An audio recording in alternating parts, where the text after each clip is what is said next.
Morrison with her 6-year-old mare, Free as a Bird, aka Birdie. So Lorraine adopted Birdie from Alina McLeod, who was our presenter on day one with the racehorse. And Lorraine had been looking for another horse since the summer, and nothing felt quite right, she said. One night when she was scrolling, she came across the information for Birdie, and the rest is history. Alina and her chatted, and it was deemed a good fit, and here we are. So I'm going to let Lorraine explain what she's been doing with Birdie since she's had her, which again has only been a brief time, and Birdie was off the track for just over a year, I guess, eh? Go ahead, you can explain that, Lorraine.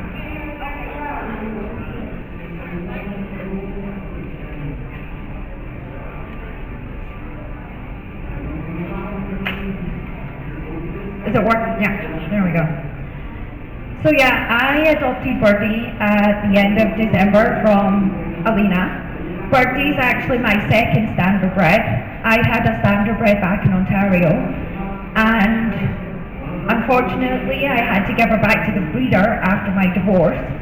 And I can tell you, I shed more tears over that horse than I did my ex-husband.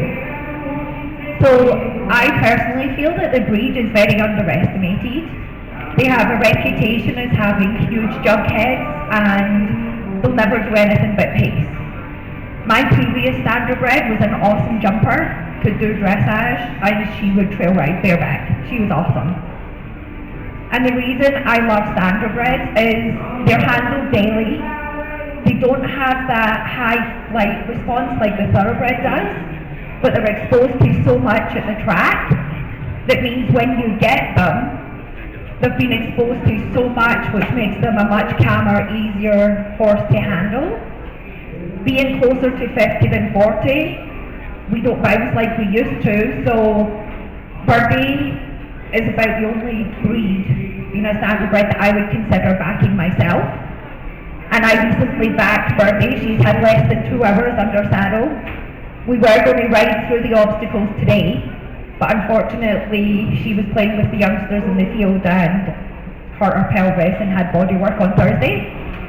So we're just going to hand walk through the obstacles just to show that these Standardbreds, they're very loyal, faithful, they're trusting. Let's go. So Birdie has done all of these obstacles at home. This is the first time she's been exposed to them in this kind of setting. But as you can see, due to the exposure she's already had to everything in life, they don't really second guess very much. I had more issues walking over the balls than she did. But that little ball pit's actually filled with 50 little plastic balls just to get the feeling of an uneven footing for her.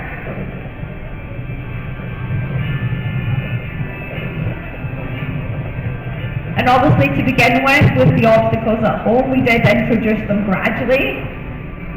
But I found that she had no issues with anything. She's only been exposed to this tunnel once, which was on Wednesday. It's a little kids pop-out tunnel, and I'm pretty sure my kids are fed up with me taking all their stuff to the barn, because they never get it back.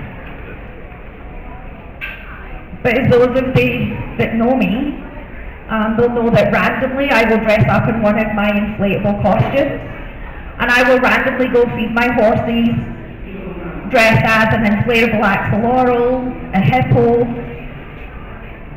a clown, a unicorn.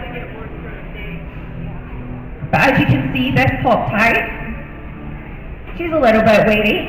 She's only been exposed to it once. But they pretty much go over anything, and they make awesome trail horses for that reason. Right, Birdie? Because my goal, hopefully with Birdie one day, is to try Extreme Cowboy with her, which I don't think she'll have an issue with based on how easily she accepts all the obstacles. And And I know that in Alberta, standardbreds aren't that common as riding horses.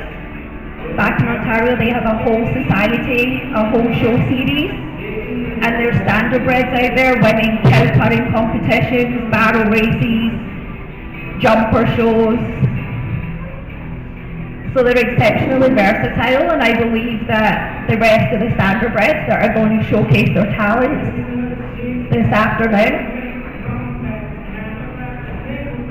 will change some people's perceptions of the breed. And I also find they make really good children's mounts because they are so calm and loyal. And as I said, I've got 2 youngsters at home, and I'm going to pay someone to back them for me because I don't trust them anywhere near as much as I would a standardbred. Right, Birdie? And when I threw a saddle on her, I think we threw a saddle on her one day just to see she didn't react. The following day I got on. That's how easy she was to back. She's not raced, I think, for 18 months. She had bone chips removed from both knees, so they retired her from racing. So personally, I just think they're an awesome breed. Thanks, Lorraine. And Birdie is a beautiful girl. Is there anybody out there that has any questions for Lorraine regarding her experience so far with Birdie or anything else related to standardbred you might be interested in? Just raise your hand if you are. I can come by with a mic. Anyway, what's your plans, future plans for Birdie? For Birdie, it's just to continue working with her to build the partnership that we're starting to form. And hopefully one day, as I said, I'd love to do Extreme Cowboy. I hope she's the horse that will do it with me. Great. But hopefully that's our future plans. Great. Thank you so much, Lorraine and Birdie. And we hope she's starting to feel better soon. Thank you. We'll move on to the next participant.